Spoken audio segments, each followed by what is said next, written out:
do we do with utility stocks here? On the one hand, these are textbook safety stocks with bountiful dividends, tend to beat the market when the economy slows down like it is now.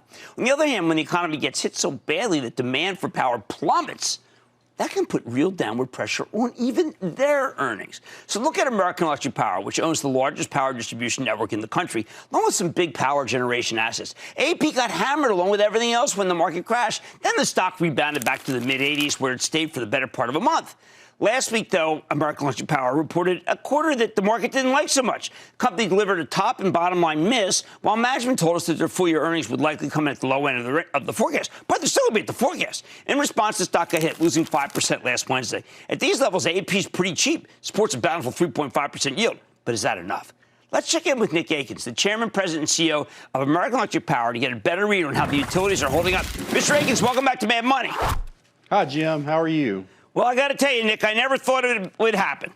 But I guess this slowdown is so incredibly powerful that even the business usage of electricity got hit pretty hard.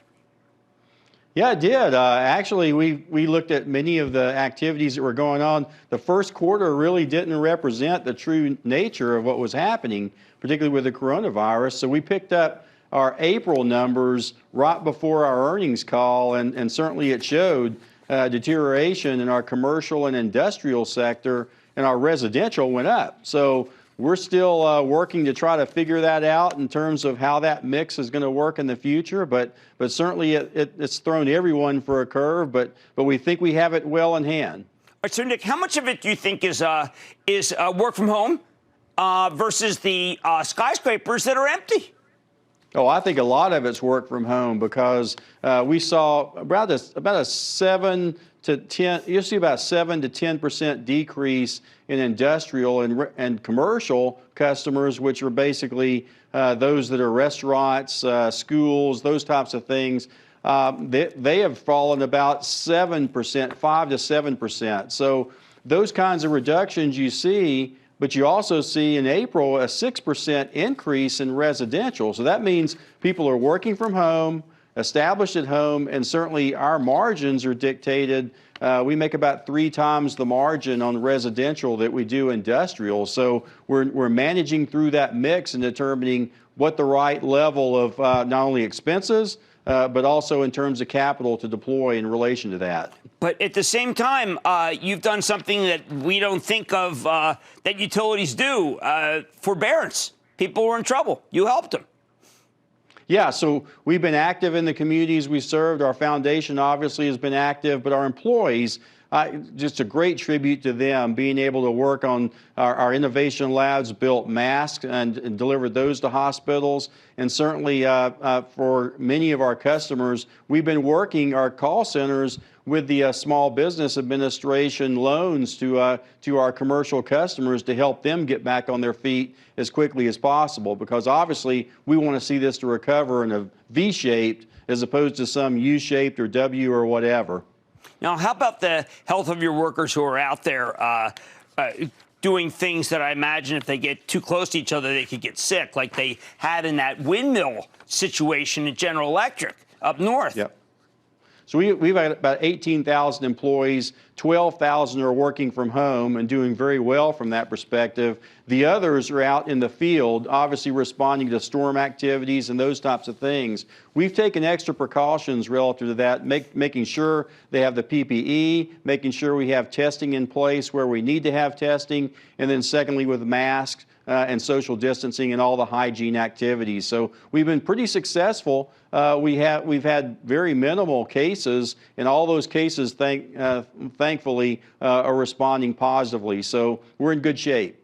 Now, some of the utility stocks have really gotten clobbered here. Some in Texas. And it looks like, I don't know, I mean, is this the time because of your balance sheet and how well you're doing that you should be buying somebody? So, well, obviously at this point, though, we're really looking at cash flow and making sure our credit metrics are secure, but also making very positive adjustments as we go along. Our capital program is $33 billion over the next 5 years. We just shifted $500 million during this period, but we can easily put that back in depending on what the environment looks like. And certainly they're the kind of investments we can readily put back in. We're able and agile enough to do that. Now, you have a chart in your deck which shows where you guys are in terms of renewables, in terms of wind, in terms of how much mercury you've cut. It really is rather amazing. I don't know if you get enough credit for it, but I want to give you credit for it because AEP has done an awful lot to be able to reduce its footprint. Yeah, and that process will continue. There's no doubt we're moving toward renewables. We're certainly reducing our carbon footprint in substantial ways, but also in terms of the other kind of emissions, reduced markedly over the years. So we'll continue that process. Matter of fact, our North Central Wind project, it was sort of, with the coronavirus, overshadowed a very positive from that perspective. A large wind project received Arkansas approval, so now that project is moving forward. And I think that's important for people to know because with natural gas so cheap, you could have arbitraged it, but natural gas is carbon, and you want to be carbon-free if possible.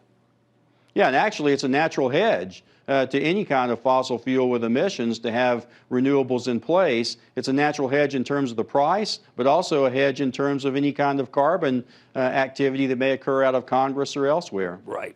Well, look, the fact that you kept the bottom end of the range, that's all I care about, and the yield is pretty darn good. Nick Akins, Chairman, President, and CEO of American Electric Power. Thank you so much, Nick. Always good to see you. Thanks, Jim. Look, it's still, when I say it's still one of my faves. I like Dominion. I like these guys. Mid Money's back after the break. Don't miss a second of Mad Money. Follow @Jim Cramer on Twitter. Have a question? Tweet Cramer. #MadTweets. Send Jim an email to madmoney@cnbc.com or give us a call at 1-800-743-CNBC. Miss something? Head to madmoney.cnbc.com.